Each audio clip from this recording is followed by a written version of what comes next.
listening to the WrestleHavoc Podcast on YouTube, where we discuss everything in and outside of the squared circle. We talk all that goes on in the realm of WWE and AEW every week. And now, here's your host, the one that will give you a reality check on pro wrestling, Flamin' Ricky DeReyes. This is the WrestleHavoc Podcast.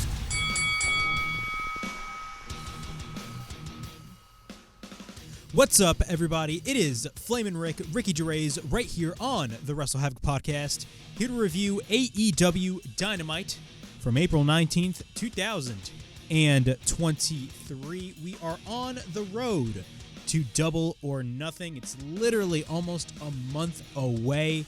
Damn, it's already almost the end of April. This year is going by mad fast. Yes, I know this Dynamite review is a little late, but as other videos, I'm actually very busy right now with a lot of schoolwork, considering the fact that right now it's the end of the semester, so it's going to be a little tough to kind of manage all this stuff, but I wanted to give you guys a Dynamite review because a lot of things happened on this show as well, and yes, the SmackDown review hopefully will be up by today as well. We also got the next episode, I believe it's episode 13 of the WrestleHavoc Podcast. We got a lot more updates regarding CM Punk. Apparently, AEW has booked the United Center for his impending return to All Elite Wrestling, so we're going to be talking about that on the next episode of the WrestleHavoc Podcast as well. But as of right now, we are going to be talking about AEW. AEW Dynamite happened this past Wednesday. And overall thoughts on this show, I thought it was a pretty decent show overall. Definitely better than last week's, in my opinion. We had the Pillars tournament, which was announced by MJF. And a lot of fans are mixed on the idea, considering the fact that we all thought that we were going to get a four-way at Double or Nothing. Well, here's the newsflash. We're still going to be getting that four-way at Double or Nothing. The only reason as to why they're doing this is because we literally have a month left till Double or Nothing, and they're not just going to give us flat-out promos by Sammy Guevara, Darby Allin, Jungleboy, and MJF every freaking week. They have to do something to really create some intrigue for this match. A lot of people really didn't like the idea of the Pillars tournament, which I totally understand, but you have to do something. We also had the in-ring debut, or technically the in-ring debut of Jay White, because he did wrestle in AEW before.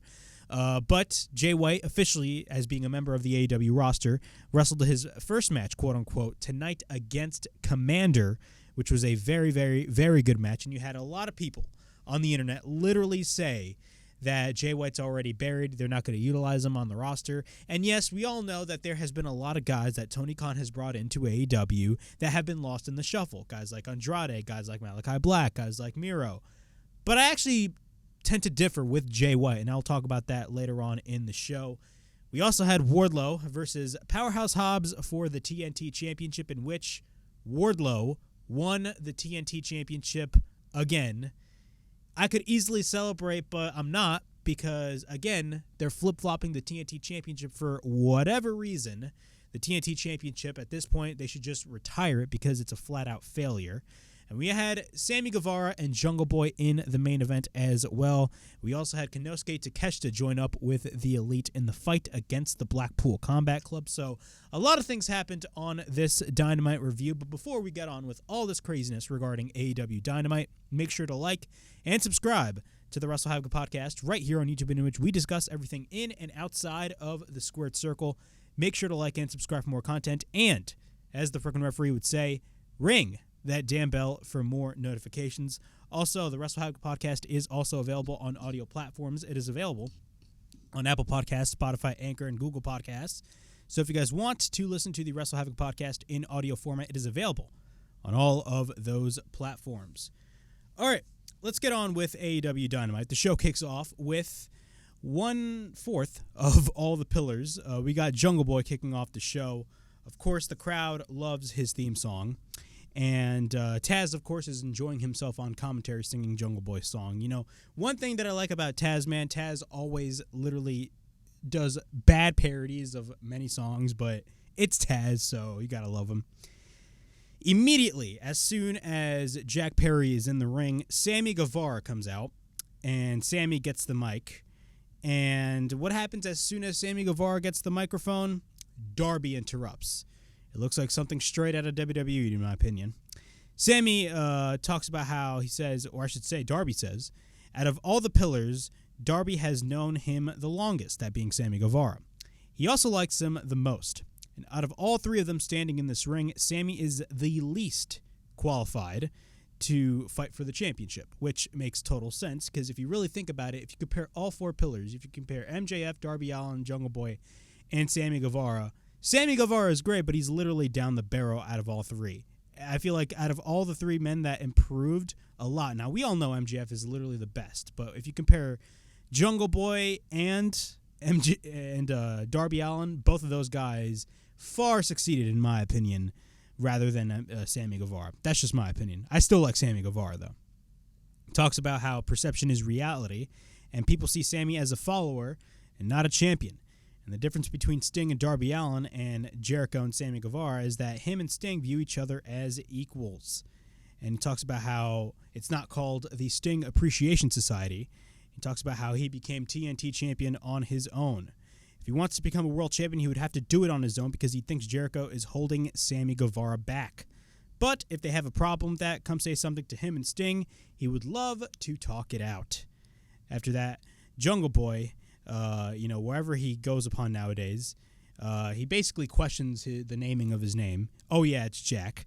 Listen, out of all the pillars, he had to work the least hardest. He was least picked because he was a part of this California clique.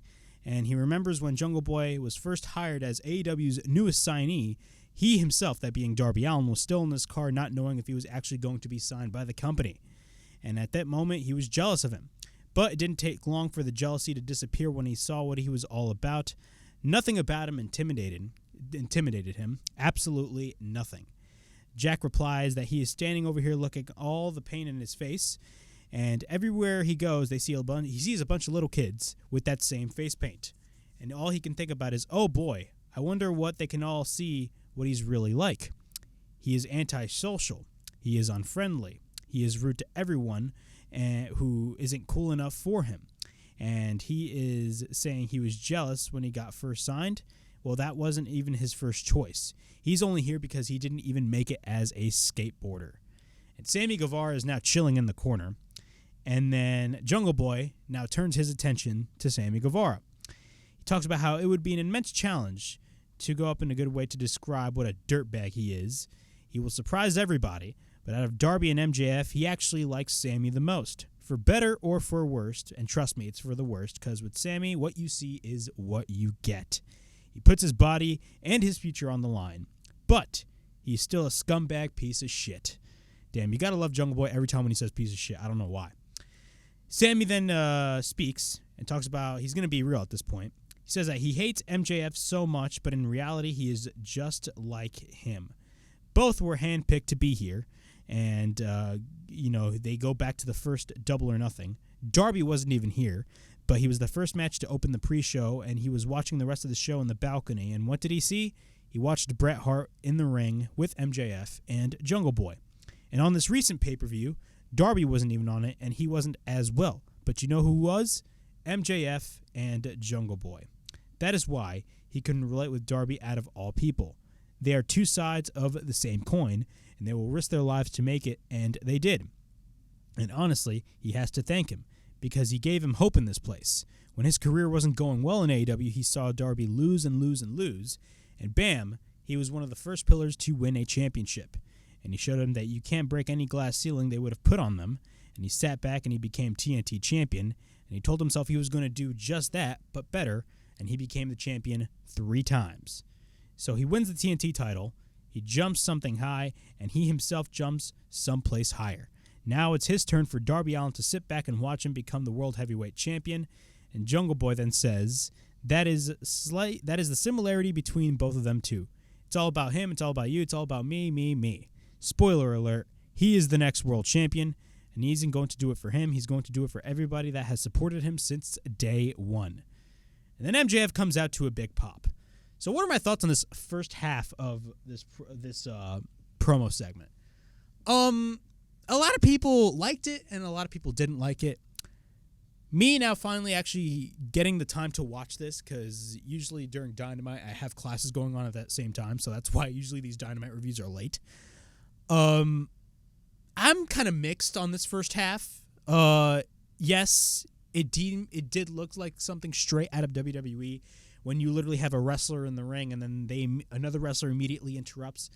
I don't like those types of promos, man. Was it bad? By all means, no. But let's be honest. When MJF came out, you clearly knew who was better at promos. And it was not even a debate. MJF is literally the best out of all of the pillars in this company. So MJF comes out. He gets a big pop. And he says, "Oh no, Britsburg, you don't like me? Good thing, because he doesn't care what you think, considering the fact that they think Britt Baker is talented." Jesus Christ, you had to put a dig at Britt Baker in her hometown. Talks about how, ladies, stop fighting over me. You're making me blush. That was the funniest line I've ever heard. And talks about how little old me, he knows that all of them are tied up in the rankings. And he talked to Tony Khan, because we all know I'm totally friends with Tony Khan. He had an idea, and he actually liked it. And they are going to be doing a Pillars tournament. And the winner of the tournament goes face-to-face with him for the Triple B at Double or Nothing. And now the first round, one of them will get a bye. And he brings out a hat with all of their names on it. And the person that will get a bye in round one, and casually MJF takes out the name Darby Allin. And you can tell he was pissed off. So he pulls out Darby Allin's name. Darby Allin gets excited because he now doesn't have to wrestle in the first round of the tournament. So what happens is he says, "Listen to me. That means in round one it will be Sammy Guevara versus Jungleboy Jack Perry. And that match will happen in the main event next week. Psych, no, in the main event tonight. Good luck beating the ever-living shit out of each other." And then he hits his music because he doesn't want to look at these schmucks no longer, and leaves. So what are my thoughts on this opening segment on Dynamite? It was not a bad segment by all means, but I will say this. Yes, I've always said that Darby Allin has drastically improved in the microphone. Jungle Boy Jack Perry drastically improved on the microphone. He could get a little bit better, but he's gotten so much better than he has years prior. Sammy Guevara, you could say he's improved on the microphone, but I don't know, man. I ain't feeling it with Sammy Guevara when he speaks. Really, as Jungle Boy stated in this promo, what you see is what you get, and what you get is in the ring.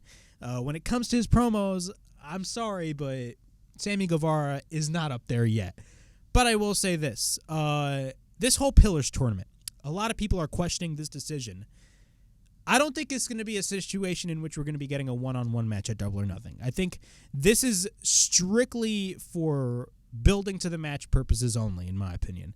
I say that because of the fact that in the end, after Jungle Boy versus Sammy Guevara, MJF was celebrating with Sammy Guevara, and he was screaming at the top of his lungs, "There's not going to be any four-way."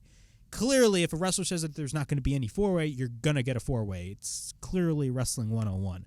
I believe we're still going to get the four-way match. I just feel like we have a month away from this pay-per-view, and they have to do something to create at least some intrigue for this build. That's just my opinion. Could they have done something better? Yeah. But again, I will say this about this promo segment. It felt a lot like something out of WWE.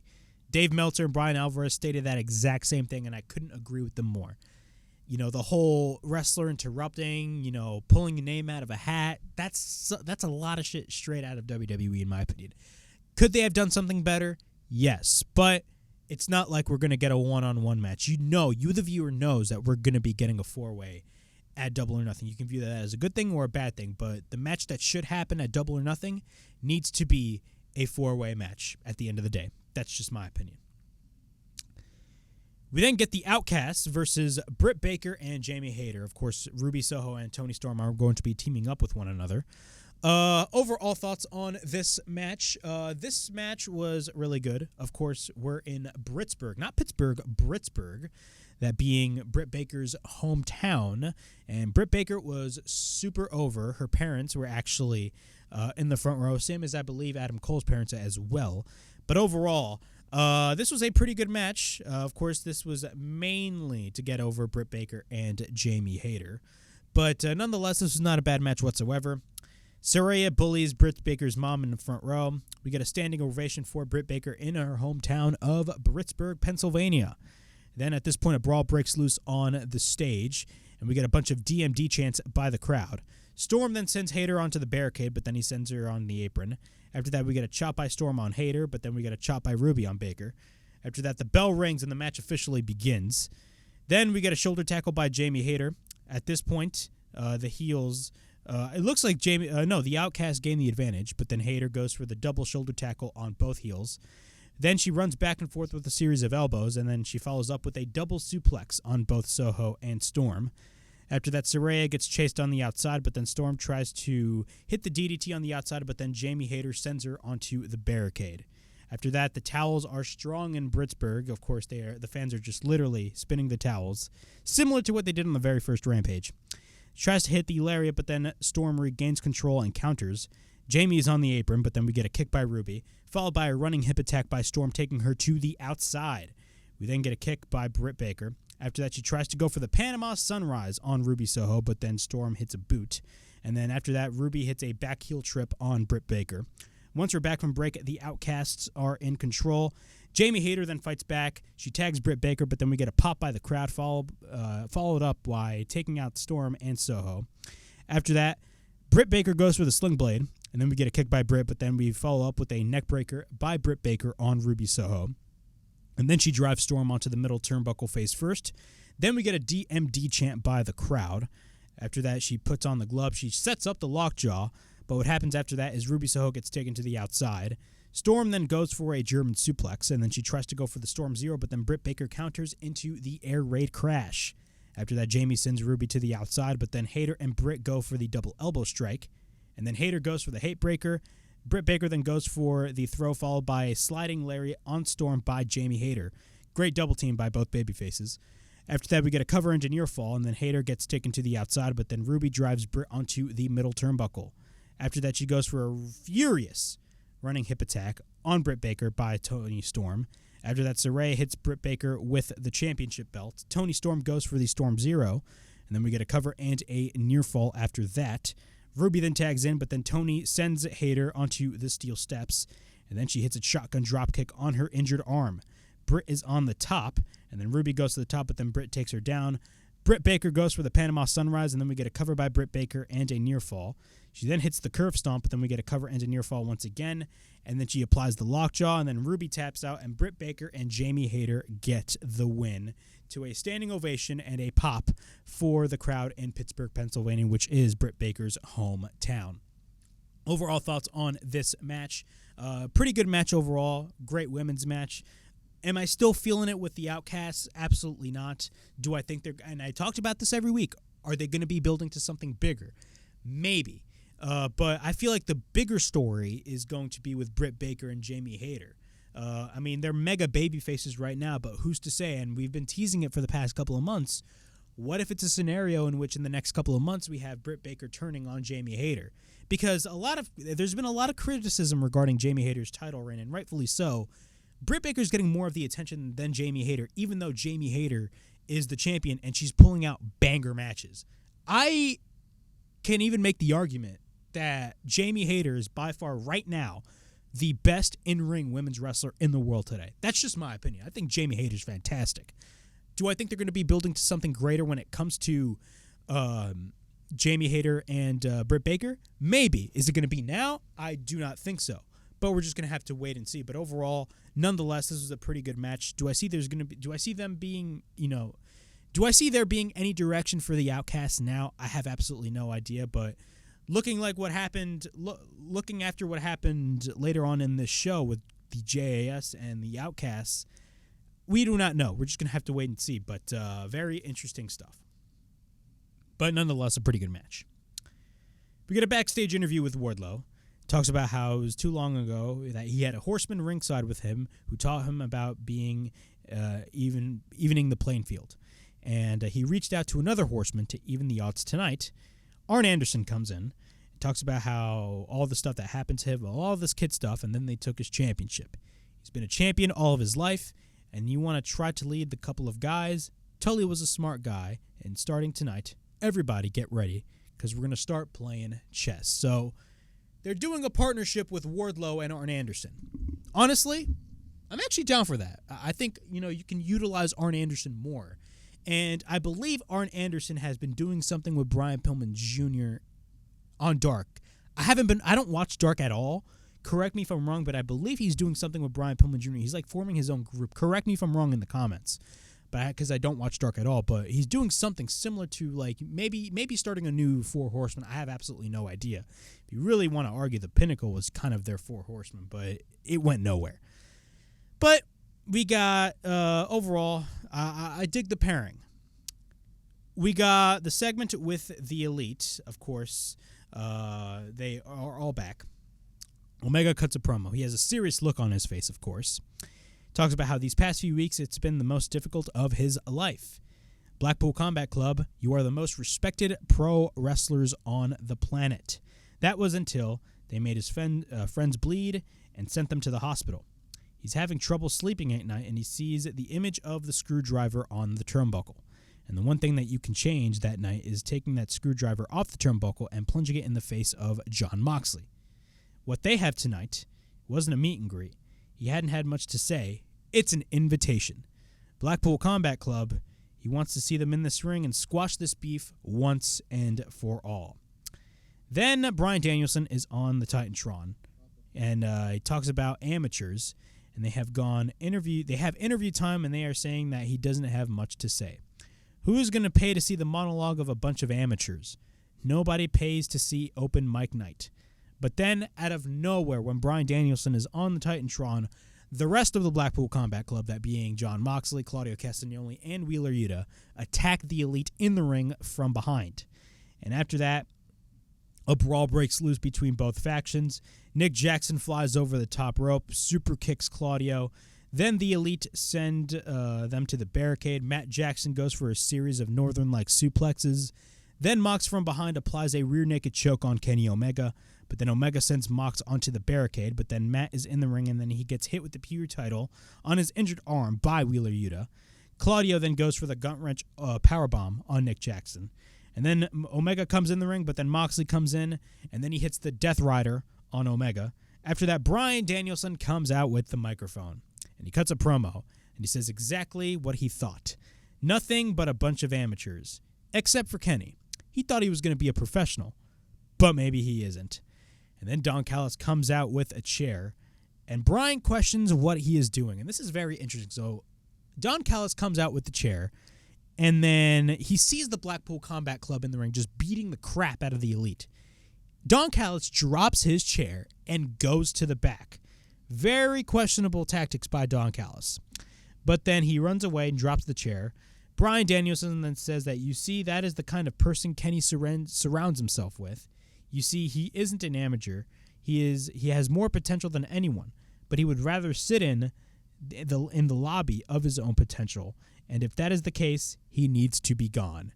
And then Danielson takes out the screwdriver. It's starting to become a common thing now at the Blackpool Combat Club. He talks about how this house needs to be fixed. And then Takeshita, yes, Konosuke Takeshita comes out. Don Callis is literally just not wanting Takeshita to come out. But what happens? Takeshita comes in the ring, and he fights off Wheeler Yuta. He comes in the ring, and then he sends Claudio onto the outside. We get an elbow strike on Moxley, and then he faces off with Bryan Danielson. Wheeler Yuta then comes in, and then he fights off Yuta. After that, Omega hits the V-trigger, and then Takeshita goes for the Blue Thunder Bomb.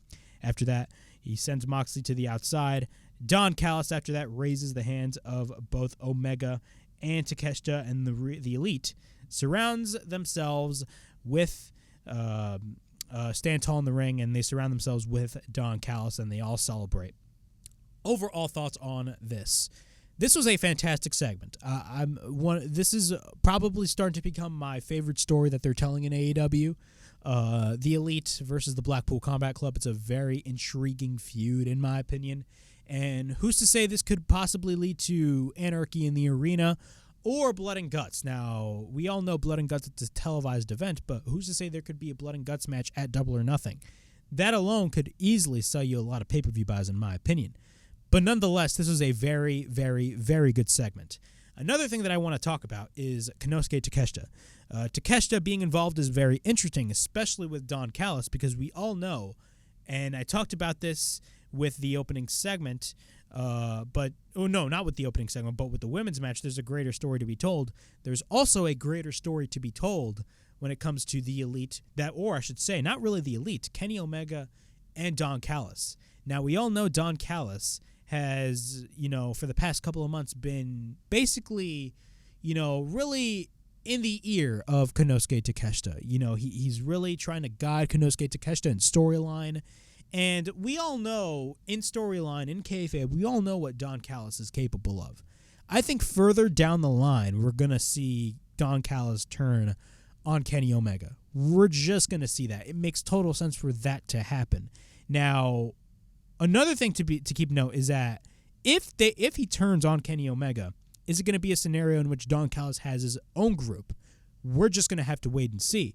But Konosuke Takeshita and Don Callis seems like a very, very, very interesting pairing. And it also opens the doors. This is just me creating speculation. If that happens, what if Kota Ibushi comes in? Because Kota Ibushi, we all know he's a free agent. And we all know, let's be honest, we all know Kota Ibushi is not really going to go to the WWE. I think it's pretty safe to say that he's on his way to AEW. What if we have the reunion of the Golden Lovers? We're just going to have to wait and see. I'm just creating pure speculation. Don't quote me on this, but again, a lot of storyline possibilities here. And that's what really intrigues me a lot about this. This was fantastic. Overall, great stuff. I'm definitely excited for a future match. It's whether it's Anarchy in the Arena, which is most likely the case for Double or Nothing, and then after we're going to get Blood and Guts. We do not know, but this whole feud definitely intrigues me a lot. We got Powerhouse Hobbs versus Wardlow for the TNT Championship. This was not a bad match. I'm going to go out on a limb and say that. This was not a bad match whatsoever. But again, I have to talk about the elephant in the room, the flip-flopping of the TNT Championship. That is a major, and I mean a major issue that is going on with AEW right now. This title has been literally hot potatoed so many times this year alone. Who honestly cares about the TNT Championship? Yes, Wardlow did win that title back. But who honestly cares? Everything that they have done with Powerhouse Hobbs and QT Marshall has been deemed absolutely useless. Like, this lasted like a month and a half, and nobody is talking about it. The whole pairing with Hobbs and QT Marshall, it was the stupidest thing ever. I questioned that as soon as it happened. What's even worse is that you had Wardlow win that title and literally lose it days later on Dynamite. And now he wins it back. I'll talk about that later on after I go through this match, but it's a lot of stupidity, in my opinion, regarding the TNT Championship. Wardlow drives Hobbs into the corner. Hobbs then goes for the belly-to-belly on Wardlow for twice, and then he goes for a third time after that. Both men are on the outside fighting it out. Hobbs then gets sent to the barricade, but then he clotheslines Wardlow over the barricade. Both men then fight it out on the crowd, but then we get a kick by Wardlow. Wardlow then tries to hit the powerbomb, but then Hobbs tries to hit the backdrop. But then Wardlow lands on his feet. Wardlow then goes for the right hand, but then Hobbs gets taken over the barricade. Once we're back from commercial break, Wardlow is on the top. Hobbs goes for repeated rights, but then Hobbs takes Wardlow out, and then Wardlow tries to fight back, but then he drops Hobbs to the mat, but then Wardlow goes for the senton bomb, and then Wardlow and Hobbs exchange shots. Hobbs then gains the advantage, but then Wardlow goes for the clothesline, followed by a German suplex. Then he goes for a second German suplex after that, but then Wardlow takes Hobbs up. Hobbs escapes, and then he picks up Wardlow. Wardlow escapes. He goes for the headbutt and then a lariat. After that, Harley, who is a part of QT Marshall's group, goes for the distraction. And then Arn Anderson is on the apron. But then out of nowhere, without the referee looking, QT Marshall, the dumbass himself, hits the diamond cutter without the referee looking. Hobbs then goes for the spine buster. And then we get a cover and a near fall after that. QT then gets banned. But what happens is Arn is in the ring. He pulls out his Glock because we all know Arn Anderson loves his Glocks. Hobbs goes for the spine buster after that. We get a cover into near fall. Actually, no, messed that up. What happens is QT is about to leave, but then Penta is behind him. He hits a super kick, but then he goes back into the ring. Arn Anderson hits the DDT, and then we get a roll-up by Hobbs. By the way, that was a smooth-ass DDT by Arn Anderson. At his age, Arn Anderson can pull off a fantastic DDT and a fantastic spine buster. We get a roll-up by Hobbs, and we get a near fall. After that, Wardlow hits the powerbomb symphony. Not once, not twice, but 3 times. We get a cover, 1, 2, 3, and Wardlow regains the TNT Championship. Okay. I'm happy that Wardlow won the title back, but the train has sailed with Wardlow. I talked about this weeks ago. AEW has botched Wardlow so badly, not once, not twice, but 3 times. Or maybe twice. I don't know. I can't keep count. They botched him so many times I can't even count at this point. What makes Wardlow's title reign special now? Like, what is going to make his title reign special? They failed once. They failed twice. I honestly believe they're going to fail a third time. I could care less about the TNT Championship. At this point, just retire the damn title. It's not even your true mid-card championship anymore. I could even make the argument that the TBS title, even though I'm very critical of the booking of Jade Cargill because I think there's absolutely no direction for Jade Cargill whatsoever, I genuinely believe that title is way more important at this point than the TNT Championship. The International Championship, in my opinion, is their true mid-card championship. Orange Cassidy is doing everything with the International Championship. He's basically doing everything with the International Championship. Exactly what he's doing with that title is what the TNT title should be. And that was its original mission statement when Cody first had it a couple of years ago. But now, it's just treated like absolute dog shit. This title, just flat out retire it. The International Championship, literally, I'm so pissed that I'm like getting tongue-tied and I'm constantly repeating myself. The International Championship is exactly what the TNT Championship should be. Defend it on television every week and make it have some meaning. Make it have some meaning. I don't expect Wardlow to make that title have some meaning. And it's not Wardlow's fault. It's the booking of the TNT Championship. It really is. The booking of the TNT Championship is so bad right now. It's just god-awful. Like, if you want to compare every single mid-card championship across WWE and AEW, the TNT Championship is literally well below. Literally well below. And you know what? I'm going to be honest, man. I hate to be the guy that says this, but it's literally on par as the Women's Tag Team Championships. Both the TNT Championship and the Women's Tag Team Championships are 2 championships right now in wrestling that mean absolutely nothing. I don't expect anything when it comes to this new Wardlow title reign. I mean, dating back, like, you should have never had, Samoa Joe drop the title to Darby Allin to begin with. But I understood why they had Darby Allin win, because it was his hometown. But then you look back, you didn't really need to have Samoa Joe win back the title from Darby Allin in order to do Samoa Joe versus Wardlow for the TNT Championship. You could have done that feud without the title. But no, they needed to have the championship because every fucking feud needs a championship. It's stupid. The TNT Championship is an absolute shambles. I could care less if Wardlow won it or not. What happens to Powerhouse Hobbs at this point? His title reign, nobody will be remembering. That title reign did not last long at all. Nobody's going to care. Honestly, I'm being honest. Nobody is going to care. And that is not Wardlow's fault. It is the booking. Period. It's the booking. Sammy Guevara backstage. MJF comes in. And MJF says that they feel like they have gotten off track ever since the Inner Circle days. He's always kind of liked him. But then Sammy immediately interrupts and he wants him to get to the point. MJF says he believes that, there's an agreement that both of them can make that can help both of them out. He said tonight he's tugged up with all of his heartstrings and said he is sick and tired of all the other pillars that are more successful than him. And here's what he wants. He will have a guaranteed spot for the AEW World Championship at Double or Nothing in the main event, as long as he lays down. Sammy Guevara then gets pissed. He will beat Jungleboy, and then Darby, and then him. MJF says he's a great guy. He is better than Darby and Jungleboy. But let's talk odds.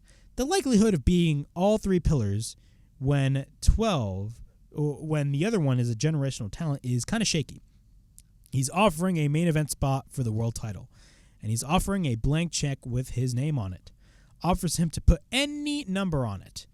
MJF turns around. Sammy literally writes a big-ass number. We do not know what that number is. MJF is shocked, and he's like, you got a deal? Sammy says, friends don't shake hands, they hug. So Sammy is now in cahoots with MJF. What the hell is going on right now? We then get Jay White, Switchblade Jay White, who made his debut, I believe it was 2 weeks ago on Dynamite, versus Komander. The outrage online for this was ridiculous. You know, I don't know what it is, but a lot of fans on social media, not everybody, but a lot of people tend to despise Lucha Libre because they think it's fucking gymnastics. There was like literally one spot that they pointed out where like Komander's literally jumping on the second and top rope like over and over again. I don't know what's wrong with these people. They clearly do not like different styles of wrestling. And the funny thing is like literally this past Friday on SmackDown, Braun Strowman threw Ricochet and he fucking missed. But nobody talks about that. Jay White is going to be fine. This is my opinion on the matter. Yes, has there been a lot of scenarios in which talent that has been brought in from WWE to AEW have been lost in the shuffle? Absolutely, and I'm not going to deny that. It's very much true, and it's very much true that AEW's roster is very much bloated. That is 100% factual, and if you deny that, you're clearly brain dead. But the thing about Jay White is, I don't think Tony Khan's that stupid. Everybody knows the caliber of a talent of Jay White, and I talked about this when they first brought in Jay White a couple of weeks ago. Jay White is going to be a world champion at least. Give it a year, in my opinion. Give it a year. I say that because Jay White, I mean, he was the IWGP world champion last year. You know, there's no fucking way that they're just going to bring this guy in and have absolutely no plans whatsoever. You know, they have some sort of plan for Jay White. People always have that expectation of, oh my God, bring him in and, you know, you got to immediately put him in the title scene.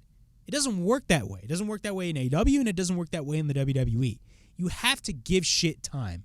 And I don't care if you get pissed when I say that because you say that all the time. No, give Jay White time. He's going to be successful there. He is. Just give it time. Give it time. I think there's some sort of direction when it comes to this Bullet Club Gold shit. They must be leading to something big. Do you honestly believe that they're not gonna give Jay White anything? Bro, they're gonna give this man a huge match for Forbidden Door. They're gonna give this man a huge match for All In at Wembley Stadium. Now I believe he is from New Zealand, not the UK, but still, they're gonna give this man a huge match at All In. Give shit time. And there's a lot of potential feuds for Jay White that are in line. There's a feud with Adam Cole. There's a feud with the Elite. There's a feud with Kenny Omega alone. There's a lot of potential feuds that Jay White can enter himself in. It's not going to be the time now. But Jesus Christ, man, this notion that people are saying, oh my God, his first match is with Komander. Bro, when this match was first announced, I was fucking excited. Out of all the first matches that Jay White is going to have, he's going to be wrestling Komander, one of the best luchadors in the world. Now, not the best. We all know the best goes to El Hijo del Vikingo. But I'm just saying, like, Jesus Christ, the outrage is ridiculous. Not only that, the hate towards Komander was insane. Clearly, a lot of people on social media do not like Lucha Libre because they think it's gymnastics and that's all AEW does. No, that's not all what AEW does. AEW has literally everything for everybody.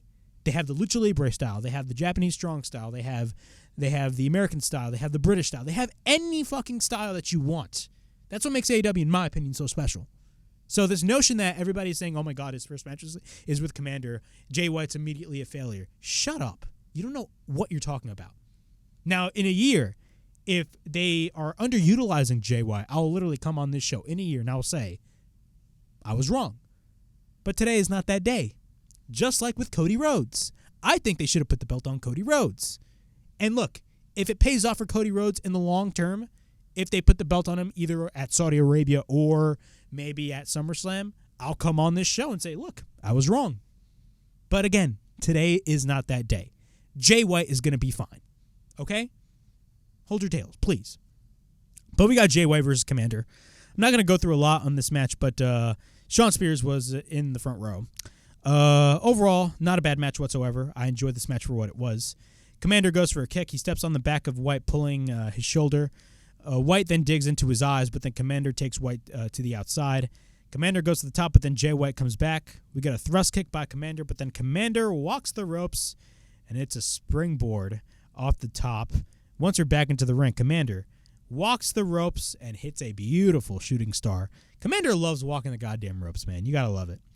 After that, we get a cover by Komander and a near fall. We get a springboard Phoenix Splash by Komander after that. We then get a cover and a near fall. And then Komander goes to the top, and then he misses the Phoenix Splash, but then Komander counters the Blade Runner attempt, but then Komander has Jay White up on his back. Jay White then goes for a cutthroat suplex. Jay White then hits the Blade Runner, and then we get a cover, and Jay White wins the match. After that, Juice Robinson attacks Shawn Spears from the barricade, and then they take him back into the ring, and then we get a double leg takedown by Spears, but then Jay White comes in. Ricky Starks then comes in, and then after that, we got a double leg takedown by Spears, but then Jay White comes in. Ricky Starks then comes in, and after that, he spears Juice Robinson, and the babyfaces stand tall. Great.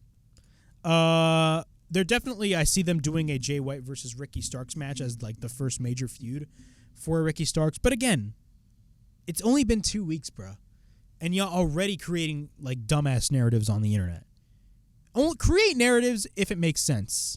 You know, don't create narratives that don't make sense, please. Y'all just pissed off that Jay White didn't go to the WWE. Let's be honest. Right now, at this day and age, Jay White going to the WWE would have been a bad decision for his career. If Triple H was actually fully running things and the whole Endeavor thing didn't go through, yeah, Jay White going to the WWE would be a great decision for him. But right now, I don't think that's going to be the case, man. After that, FTR is backstage. Renee shows Mark Briscoe getting attacked earlier today. They run into Mark Briscoe in the trainer's room. Mark Briscoe wants to fight, and it looks like he wants the heels, that being Lethal and Jarrett, to team up with FTR. And Jay Lethal and Dax Harwood shake hands. I believe they had a match on Rampage last night, because Rampage did air on Saturday. I didn't watch Rampage. Nobody watches Rampage, let's be honest. And it looks like we're going to be having a tag team match between Jeff Jarrett and Jay Lethal taking on FTR. Not bad. Chris Jericho and Adam Cole face off. This was a very, very, very good segment, in my opinion. Very good segment. So what happens is sounds like the fans like Adam Cole in Pittsburgh, Pennsylvania. Chris Jericho, for anyone that followed his career, that being Adam Cole, everyone knows he studied him. His catchphrase was inspired by Chris Jericho. He read his book and saw that about how he traveled the world, and now they're in the same ring. He has a ton of respect for Chris Jericho, and Jericho offers a handshake. Jericho then gets the microphone. Adam Cole, baby. He's glad he said all those words. And he's been watching his stuff. He really wanted to say he has zero respect for him. He thinks he's an arrogant son of a bitch, and the audacity for him to interrupt him is unacceptable. He's lucky he doesn't slap his dumb face right here. And Adam Cole says that he wasn't afraid that he was afraid that he was going to say that. But quite frankly, we all think you've been kind of a jag-off. How hypocritical he can be. He surrounds himself around the JAS, and when the last time he looked into the mirror, who was the real Jericho? Is he an egomaniac or the GOAT? Do you know who he thinks? He thinks he's an insecure, fickle, stupid idiot. I love how he added that stupid idiot comment. Don't you forget he wanted to confront him here? He doesn't want to play games. He wanted his attention, now he has it. So now what? Jericho gets pissed, and he says he's not a jag-off. Second of all, he doesn't impress him. And you know, the old saying goes, don't face your idols. If he's smart, you turn around right effing now. And then Jericho pushes him. And then Cole goes after him. Both men brawl after that. Then Daniel Garcia comes in. Both gain the advantage. And after that, Britt Baker comes in for the save. And what happens, she goes face-to-face with Chris Jericho. And she slaps Chris Jericho. And then what happens is Jericho just stares at her, right? And the Outcasts are right behind her. They attack Britt Baker, and they then handcuff Adam Cole. And then Jericho has the kendo stick. Adam Cole wants him to hit him instead of Britt Baker, but Jericho gives the kendo stick instead to Saraya. And then she hits Britt Baker repeatedly while Adam Cole is screaming for her to stop. but she doesn't. And the JAS and the Outcast stand tall. So what are my thoughts on this segment overall? I enjoyed it. I really did. You know, let's be honest. We all know when they first teased Adam Cole versus Chris Jericho, a lot of people were hyped, but there was a lot of concerns, and rightfully so, that we didn't want Adam Cole to literally just, feud with the JAS for like months. Kind of similar to like the Blackpool Combat Club and JAS feud, man. That feud should have ended after Blood and Guts, but instead that feud ended in December. Yeah, December. Now with the Outcast getting involved, it gives something for the Outcast to do, and I love how they're merging feuds kind of in a way together. And it's something new and different. At least it's not your typical JAS shtick, in my opinion. This is great stuff. Now, what is this going to be leading to? This is definitely going to be leading towards maybe a rematch between Saraya and Britt Baker, and this is definitely going to be leading to a match against Adam Cole and Chris Jericho. Definitely we're going to be seeing that match at Double or Nothing. I can't see not. But I urge AEW this, man. After that Adam Cole versus Chris Jericho match, which we all know is going to be a banger match, Adam Cole needs to do something different. He's done Jericho after that. I don't want him to feud with the Jericho Appreciation Society for months. That's what I do not want to see. But we're not there yet. They're going to be continuing to build on to this supposed match at Double or Nothing. And you know what? I'm excited. They definitely got a supporter in me. This was a great segment nonetheless. We got the Acclaimed versus the JAS. Nobody cared about this match. I'm not even going to say who won. The Acclaimed got the win. Who cares? We then get Jungleboy versus Sammy Guevara. This was not a bad match whatsoever. I enjoyed the match for what it was. Very interesting moments that happened, especially in the end of this match. And it looks like Sammy Guevara and MJF are going to be temporarily, at least, buddies with each other. But, of course, this is the first round of the Pillars tournament. We get a dropkick by Jungleboy, followed by a suicide dive. After that, Jungleboy takes Sammy back into the ring, but then Sammy takes out Jungleboy over the top rope. Once we're back into the ring, Jungleboy goes for the Hurricane Rana on Sammy on the outside.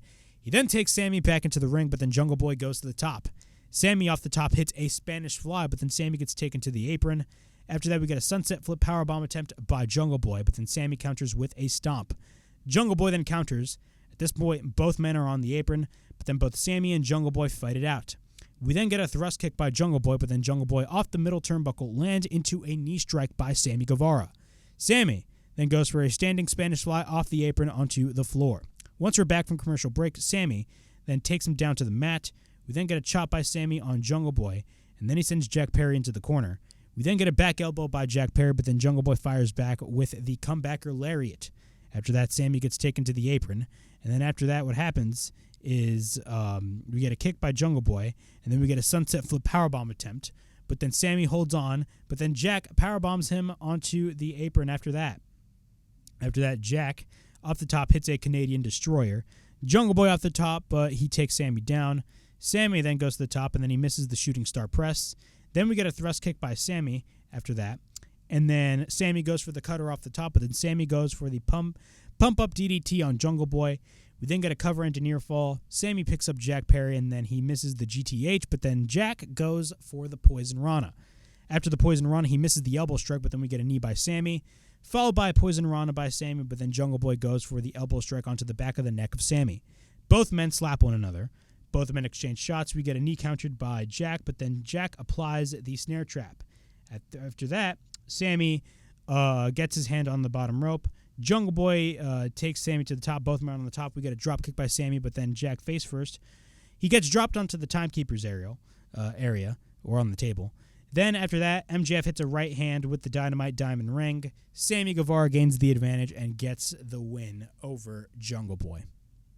So overall thoughts on this match. This was a great match overall. I really enjoyed this match. Again, I don't think this is going to be a situation in which they're going to be doing a one-on-one match with MJF at Double or Nothing. I think this is just to really add more to the build because we're not just going to be getting promo after promo after promo regarding the Four Pillars saying everything week by week because we literally have a whole month till Double or Nothing. Literally a whole month left. So honestly, if they're going to do somewhat of a Pillars tournament, I'm 100% down with it. I think, create some storyline aspect, and now we got the chemistry with Sammy Guevara and MJF. Let's see where this goes. But it's going to be very interesting as we head towards the next couple of weeks, heading towards Double or Nothing. This is definitely interesting for me, but I will say we're still going to be getting the 4-way match at Double or Nothing. We're not going to be getting a one-on-one match. But yeah, that was my AEW Dynamite review. Overall thoughts on this show. This is a pretty good show overall. Much better than the previous week, in my opinion. But not a bad show whatsoever. A lot of great things happened on the show, as well as Wardlow winning, which, I don't know, man. I like Wardlow, but I don't really trust AEW with the booking of Wardlow at this point. But nonetheless, not a bad show whatsoever. Great moments that happened on the show. Some things that I just didn't care about, as well as with every wrestling show every week. But nonetheless, it was not a bad show. But yeah, that was my Dynamite review from April 19th, 2023.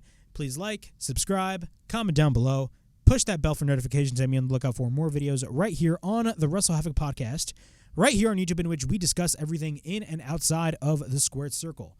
Make sure to like and subscribe for more content, and as the freaking referee would say, ring that damn bell for more notifications. Also, be on the lookout for the SmackDown review, which will be up tonight as well. Tomorrow, hopefully, I can upload the next episode of the WrestleHavoc Podcast. We're going to be talking a lot about CM Punk. Apparently, AEW has booked the United Center, probably for their debut episode of Collision, because we all know Collision is happening. It's not official, but it's happening. So we're going to be talking about CM Punk as well, the supposed brand split. We're going to be continuing our topic about that as well, and much more on the next episode of the WrestleHavoc Podcast, which hopefully will be uploaded tomorrow. But nonetheless, be on the lookout for the SmackDown review tonight and the WrestleHavoc Podcast tomorrow. So yeah, that was my AEW Dynamite review, and this is Flamin' Rick from the WrestleHavoc Podcast, signing out.